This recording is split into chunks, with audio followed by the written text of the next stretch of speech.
Esse é o Sobedcast, um podcast da Sociedade Brasileira de Endoscopia Digestiva, onde você ouve bate-papos científicos sobre tudo que é novidade na endoscopia no Brasil e no mundo. Olá, meu nome é Miguel Curi Filho, membro da Comissão Científica da Sobed. Hoje a gente está aqui com mais um Sobedcast e eu vou ter o prazer e a honra de entrevistar o Dr. José Flávio Coelho, um dos ícones da endoscopia no Brasil, e em especial da questão da via biliar. Dr. José Flávio, fundador, titular da Sobed. Dr. José Flávio, muito obrigado pela sua presença e de estar aqui com a gente. Eu que agradeço, entendeu? Prazer estar aqui com vocês. Vamos lá, Dr. José Flávio, vamos conversar um pouquinho sobre a CPE-ER e não sobre a CPE-ER, como o senhor brilhantemente costuma dizer. A CPE-ER é um procedimento que foi revolucionário quando surgiu, pela possibilidade da gente atuar, o endoscopista atuar na via biliar. Como que foi isso quando começou a CPE-ER? O que foi de mudança de paradigma para tratamento da via biliar? Olha, o grande avanço foi com relação aos tratamentos operatórios, porque a colange endoscópica e depois, posteriormente, a parte terapêutica evitou muitos pacientes de serem submetidos uma, duas, às vezes 3 vezes por operações da via biliar, entendeu? E que trouxe esse avanço não só pela técnica, mas também pela segurança do paciente. E talvez pela parte financeira, porque uma colange endoscópica terapêutica é muito mais barato do que uma cirurgia. Não só por isso, mas pelo bem-estar do paciente, né? Perfeito, perfeito. E conta para mim, como começa essa história aqui no Brasil? Olha, no Brasil é uma história muito interessante. Um colega nosso, chamado Silvio Pereira de Jesus, de Brasília, foi o primeiro aluno do Dr. Claude Ligoury na França. Em 1972, quando houve o Congresso Brasileiro de Gastroenterologia, como era chamado, hoje nós chamamos de SOBED, mas no passado era Congresso Brasileiro de Gastroenterologia. Silvio Pereira de Jesus trouxe Ligoury para esse congresso de 1972 em Brasília. Nessa ocasião, em Petrópolis, um colega nosso chamado Carlos Monteiro havia comprado um duodenoscópio, só que ele não sabia utilizar. Ele, junto com Guilherme Eurico, pegaram o Ligoury e levaram para Niterói para ensinar como fazer a colangiografia endoscópica. Tal foi feito, e o Ligoury com sucesso. Depois perguntamos, você entrou na via biliar ou entrou no pâncreas? Porque naquele tempo, entrar no pâncreas era muito mais fácil que entrar na via biliar. Não, entrei os 2 casos na via biliar. E começou essa história, porque não só no Brasil, mas foram as primeiras colangiografias endoscópicas de todas as Américas, inclusive a América do Norte. Feita, entendeu? Em Niterói, que não foi nas grandes capitais, não foi nas grandes cidades, mas numa cidade menor do Rio de Janeiro, chamada Niterói.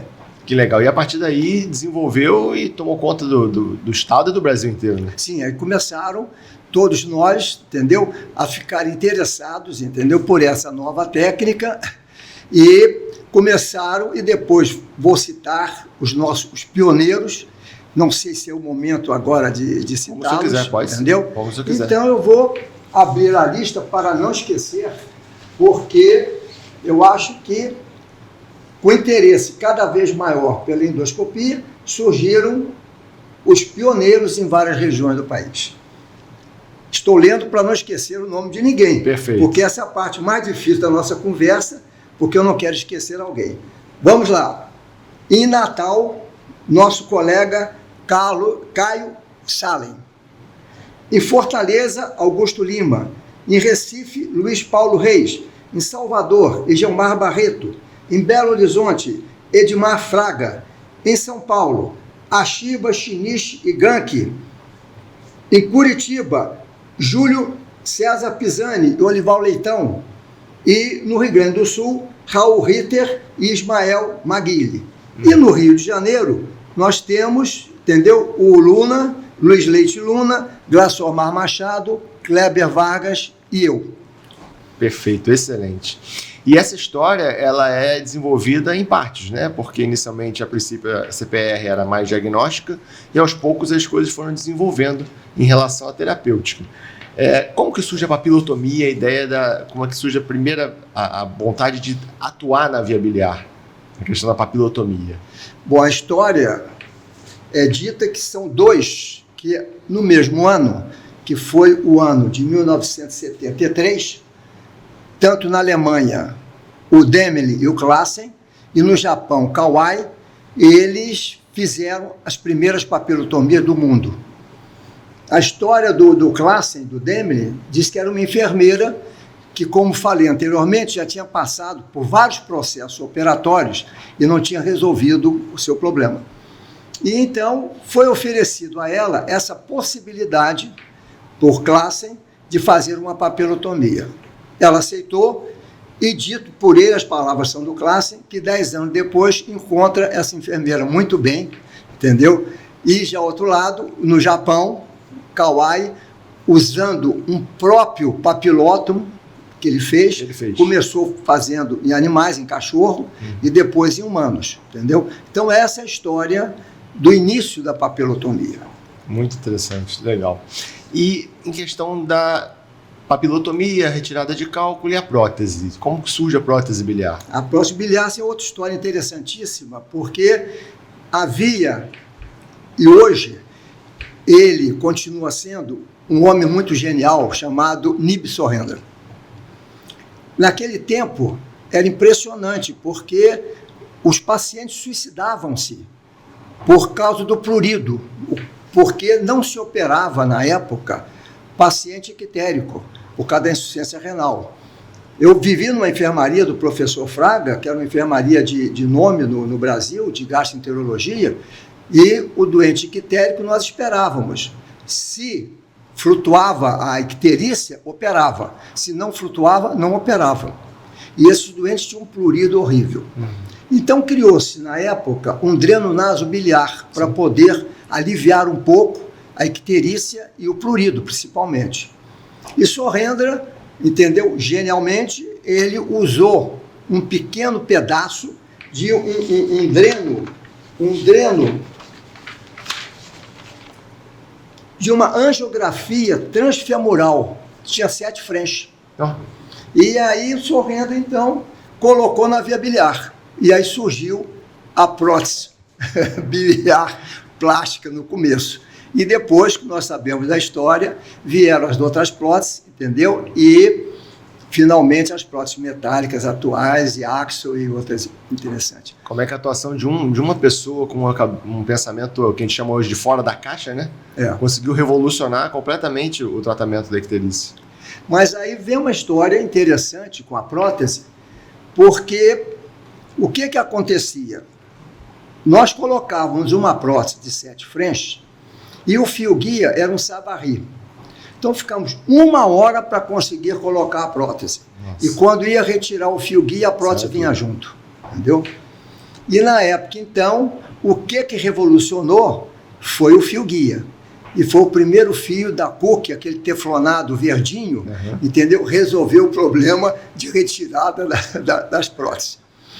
A seguir, os aparelhos, o canal operatório aumentou, e então começaram a haver próteses de maior calibre. A prótese de 10 French e a prótese de 11,5. A de 11,5 praticamente nunca foi usada, sempre usando a de 10. A gente brincava que a 11,5 só servia para estragar o aparelho, o levantador. E aí, mas só que começou o problema, porque quando a prótese de 7 passa-se em cima do fio-guia. E a de 10 não se conseguia, fazia uma barriga na frente, e aí alguém, entendeu, colocou um catéter, então era fio-guia, catéter e empurrador. E resolveu, então, o problema das próteses mais calibrosas, entendeu? E falando no fio-guia, eu digo que o fio-guia foi o grande divisor de águas da parte terapêutica, entendeu? Antigamente, por isso que os antigos que faziam colangio eram grandes cateterizadores da papila, porque nós tínhamos que colocar o catéter, tirava o catéter e não injetava. Se não tinha cálculo, acabou o exame. Mas se tinha cálculo, você tinha que tirar o catéter e botar o papiloto. E muitas das vezes você não conseguia, tinha insucesso, entendeu? Porque não tinha pré-corte, não tinha ainda. E aí entrou a era do fio-guia. E nós começamos a passar o catéter, passava o fio-guia, tirava o catéter, passava o papiloto. Só que rapidamente percebemos que não precisava fazer isso. Você já entrava com o papiloto com o fio-guia. E que é a técnica que nós usamos até hoje. Mas o fio-guia foi o grande responsável para a colange endoscópica ter esse sucesso maior. Muito interessante, entendeu? Muito bom. Doutor Zé Flávio, queria que o senhor comentasse rapidamente o que o senhor acha que sairia talvez uma nova revolução, que é a colangioscopia.